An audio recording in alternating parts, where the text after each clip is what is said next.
Medieval history and legend have always been popular material for video games. There's something very appealing about the Middle Ages. Knights, castles, manuscripts, court politics, impossible quests, and people making terrible decisions in very impressive hats. Game developers have tried to capture that world in many different ways, sometimes as history, sometimes as fantasy, and sometimes as something in between. But Legends of the Round Table makes a much stronger claim. The developers have described it as maybe the closest thing to what an RPG would look like if people in the Middle Ages somehow had access to modern computers and made one themselves. So in this video, I want to see if that claim actually holds. Is Legends of the Round Table really the most medieval RPG ever made? Let's find out. Also, as always, there are gonna be some spoilers. You have been warned. Before we go further, I should mention that I've already made 2 videos on this game, one on its original announcement and another on the demo, after Artifice Studio reached out to me. They also provided me with a review code for the full game. My focus is on the mythological and historical side of things, but in this case, I will be also talking a bit about the gameplay and mechanics because they do affect the way the game presents its history, the legends, and the overall Arthurian atmosphere. First, some quick information about Legends of the Round Table. It is a turn-based tactical RPG with strategic elements set during the rise of King Arthur. You play through the game's quests as Arthur's knights. Each knight has stats based not just on physical traits, but also on chivalric values. Things like loyalty, largesse, prowess, and love. These stats evolve over time depending on your choices and actions. Arthur himself is more of a presence in the background. You manage the round table as him, recruiting knights and assigning quests, but the adventures belong to your knights, which is how the French tradition approaches Arthur's story. The challenges the knights face in these adventures range from taming animals and planning battle strategy to translating Latin and mixing alchemical ingredients. To boost your abilities during key decisions, you rely both on your character's stats and a deck of cards. The same deck is also used during turn-based combat, which can take the form of tournament contests, fighting with magical creatures, or even full-scale battles with battalions, unit types, and knight-led formations. The game's quests are based on well-known stories from Arthurian legend, and I will come back to them in more detail in a moment. But if you know Arthurian material at all, you will recognize many of them almost immediately. They come in 2 types: simple text-based quests that require a single knight to handle them alone, and large group quests where you assign a team of knights based on their traits that best fit the quest requirements. For me, the best part of the game was these quests, which, although fairly simple, do require you to pay attention to both the story and to what a knight would actually do in that situation. The combat and management, though, were a bit too much for me. At least when I played the game pre-launch, there were balance issues and some mechanics like the spell system were not explained very well. Also, several systems like the inventory, the items, and the relationship between the knights feel as if they were meant to matter more than they do and were probably not really utilized because there was not enough time to work on them. In my opinion, the game didn't need all that. It could have been simpler. But even so, there is still fun to be had here, even in the clunkier parts of the management and combat systems. Now that the basic gameplay is out of the way, we can move to what this video is really about: how the game handles its historical framing and its Arthurian material, especially as the material appears in French medieval tradition. So let's begin with what it does well. First of all, the presentation is just wonderful. The art is clearly inspired by medieval illuminated manuscripts, and according to the developers, many of the game's visual elements were hand-painted using traditional pigments and techniques. The environments and objects often use the flat, slightly awkward perspective you would expect from that style, including those strange attempts to show multiple angles at once, like this tilted chessboard. It really does resemble the way objects often appear in medieval art. At the same time, the game does not just imitate manuscript illustration in a static way. The characters and animals combine that stylized 2D medieval look with a real sense of volume and surprisingly lifelike motion. That mix gives the whole thing an energy that most attempts at medieval-looking games do not have. Beyond the manuscript style, the game is also full of references to Celtic art and older mythic imagery. You see designs like the triscale and Celtic knot patterns, especially in places and objects associated with magic. There are magical creatures wearing torques, landscapes dotted with dolmens and menhirs, and even stones marked with the Ogham inscriptions. All of that helps build a world that feels both literary and mythic and creates a subtle bridge between the French Arthurian tradition and the older Welsh and Celtic material that helps shape it. The music is another major strength. It was performed by members of the Boston Camerata and Anne Azema, the group's artistic director and scholar of medieval music. The soundtrack blends genuine medieval material with original compositions adapted for the game. Azema also serves as the narrator, and that turns out to be one of the smartest choices the developers made, because the storytelling moves between song and prose in a way that actually feels appropriate for medieval material. When the game was first announced and I heard that part of the story would be sung, I was a bit worried because long stretches of sung narration could become irritating very quickly. Thankfully, that never really happens. The sung passages do not overstay their welcome, and the prose sections have a light, playful quality that fits the overall atmosphere very well. The writing also gets fairly close to the kind of prose style you might expect from Arthurian romance. That kind of writing is often less flowery than people imagine. It is usually more formal, patterned, and direct than something like Shakespeare. The game does not reproduce that style perfectly, but it gets close enough to create the right effect, and just as importantly, it never becomes too heavy or too long-winded. The game also uses a lot of real elements from chivalric and medieval life to strengthen the illusion. The interiors of castles and homes, stretches of countryside, nobles playing chess and hunting with hawks, and even occasional glimpses of peasant life all help the setting feel inhabited rather than decorative. Is it entirely accurate? Not really.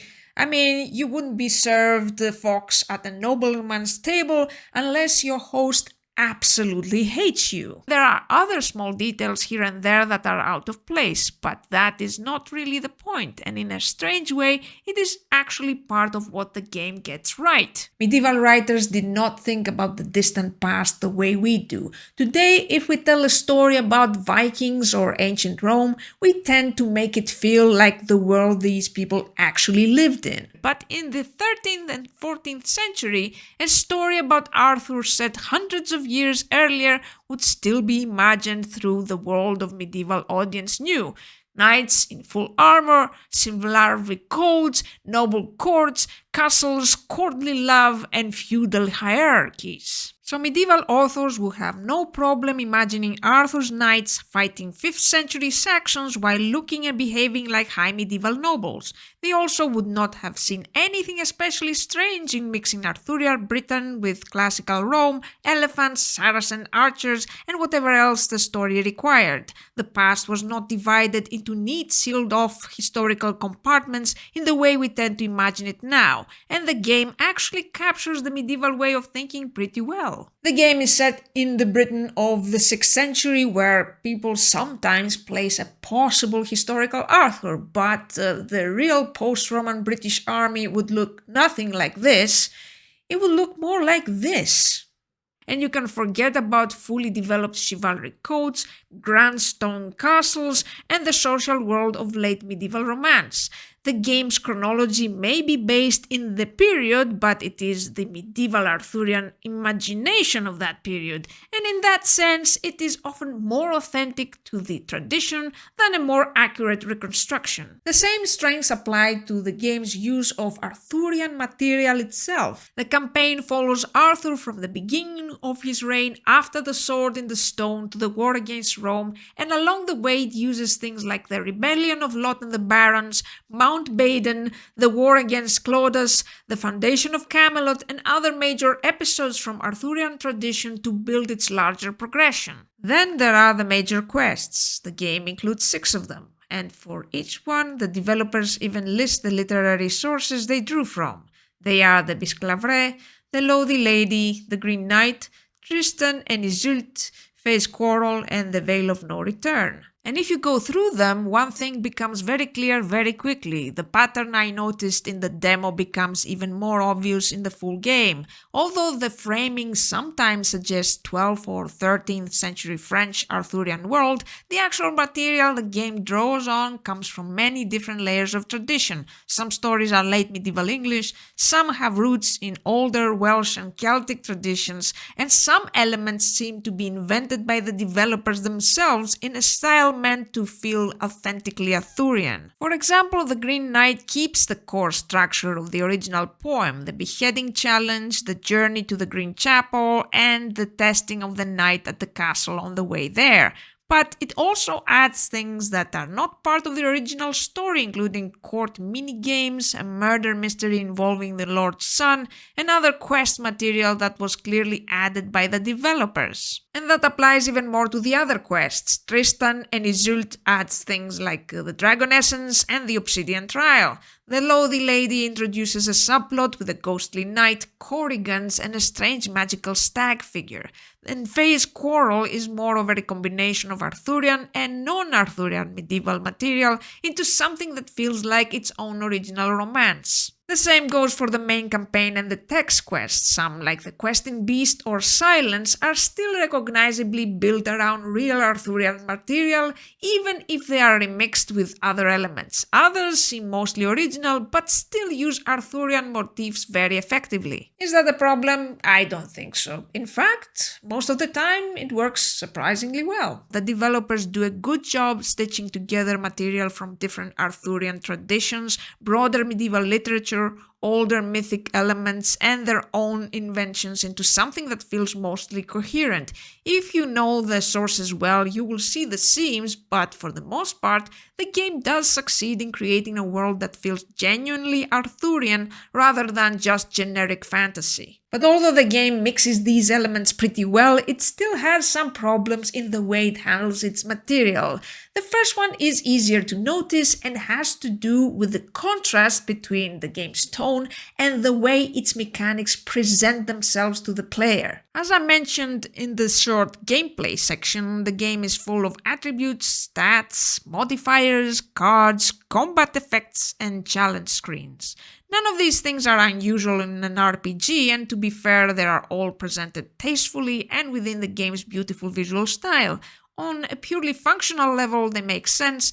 The problem is that, in my opinion, they break the immersion quite badly. Arthurian legend often feels like a dream. It doesn't follow ordinary logic, and it definitely doesn't follow the neat narrative logic you expect from a modern period piece. Sometimes it barely follows logic at all. It moves through symbolism, ritual, marvels, moral testing, and sudden revelations.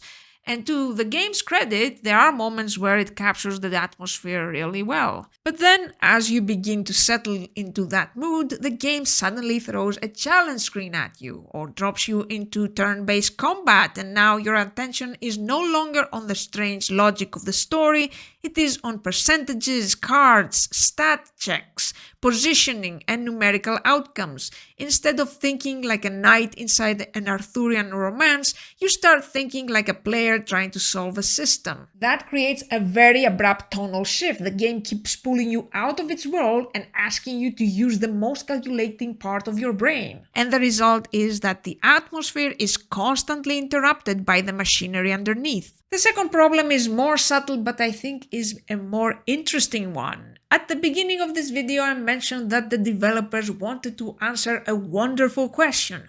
What would an RPG look like if it was made in the Middle Ages? And in some ways, Legends of the Round Table gets surprisingly close to that idea. The art, the music, the narration, the atmosphere, the way the game presents the past as it might have been understood by a medieval audience, all of that feels genuinely medieval-minded. But the structure underneath is still very modern, and most quests work in a familiar RPG way. You go to a place, talk to someone, find an item, unlock a path, learn a clue, solve a local problem, and move the story forward. That is a perfectly good game design, but it's not really how medieval romance thinks. Medieval romances are less interested in practical problem solving and more interested in moral testing, spiritual danger, symbolic acts, shame, and judgment. The point is not to solve a situation, but to reveal what sort of person someone really is. But most modern players want agency, systems, progression, room to experiment, and the freedom to optimize. They do not want a game that judges them in the same way a medieval romance judges its characters.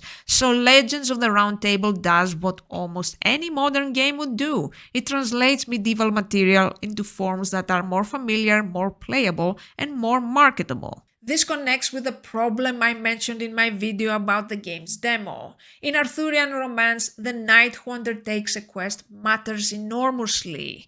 The story works because of who that knight is, because of his virtues and his flaws. I've already talked about how the game keeps the core structure of the Green Knight story but adds its own more conventional elements. Although there are still echoes of the moral challenges of the original, in a more genuinely medieval version of a Green Knight quest, the game would probably try much harder to make you feel as directly as possible the moral and emotional terror of placing your head on that slab. It would not just be a challenge screen. The whole structure of the quest would be aimed at testing you personally. So in the end, I don't think the game shows us what a real medieval RPG would feel like. What it shows us instead is what modern developers with real affection for medieval literature can turn medieval stories into.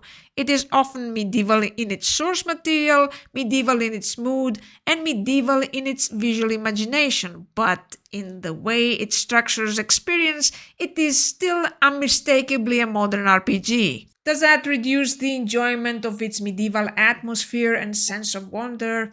Absolutely not. Even if Legends of the Round Table is not, in my view, what a truly medieval game would be, it is probably the closest a modern game has come to capturing the aesthetics, atmosphere, and storytelling of medieval Arthurian legend. So for anyone who wants to play something that feels as close as possible to that world, it is absolutely a game worth playing. As much as I'd love to see a video game that tests its players morally and spiritually the same way that medieval stories test their characters, I also realize that it's going to be a really niche and really strange game, but who knows, maybe we'll get it one day. Anyway, I'm still working on the comparison between Las Vegas and New Vegas, but this is gonna be a really big video and I might release a couple of smaller ones before I finish it. If you like this one, please like and subscribe, and Ave atque Vale.